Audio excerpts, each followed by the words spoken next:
চন্দন আহে নাহে মই ক'ব নোৱাৰোঁ, কিন্তু চন্দনটো পলিটিক কালচাৰেল ডিপাৰ্টমেণ্টৰ প্ৰেচিডেণ্ট হৈ আছে।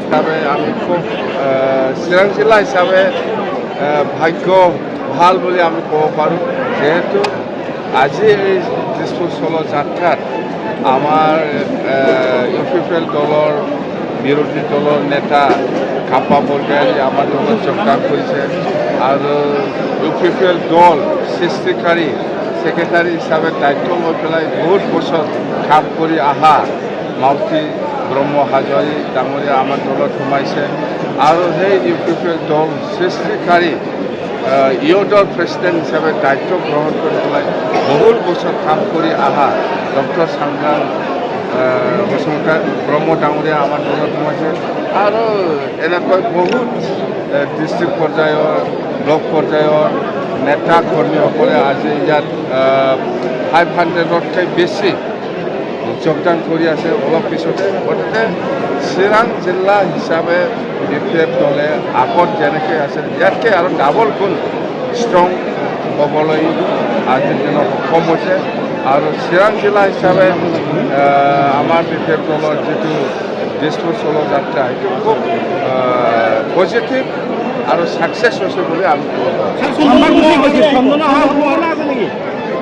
চন্দন আহে নাহে মই ক'ব নোৱাৰোঁ, কিন্তু চন্দনটো পলিটিক কালচাৰেল ডিপাৰ্টমেণ্টৰ প্ৰেচিডেণ্ট হৈ আছে।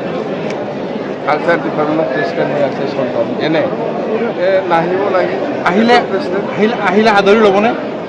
আহিলেতো আমি ল'ম, কিয় নল'ম, চবকে লৈ আছে, চবকে ল'ম।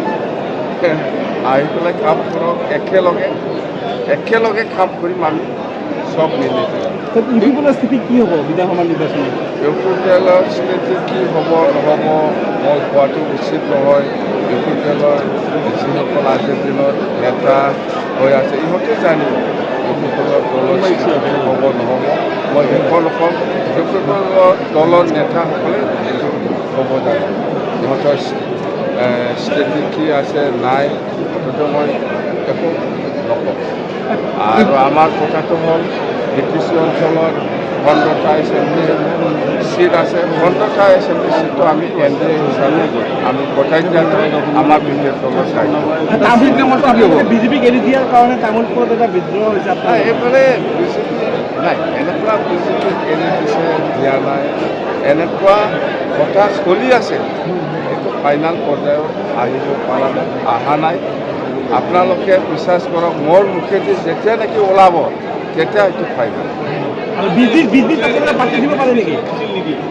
বিজেপিত প্ৰাৰ্থী দিব পাৰে নেকি আপোনালোকে? আমি কৈছোঁ NDA হিচাপে 15টা চিটত 15টাও জিকাই দিয়াটো বিপিএফ দলৰ দায়িত্ব।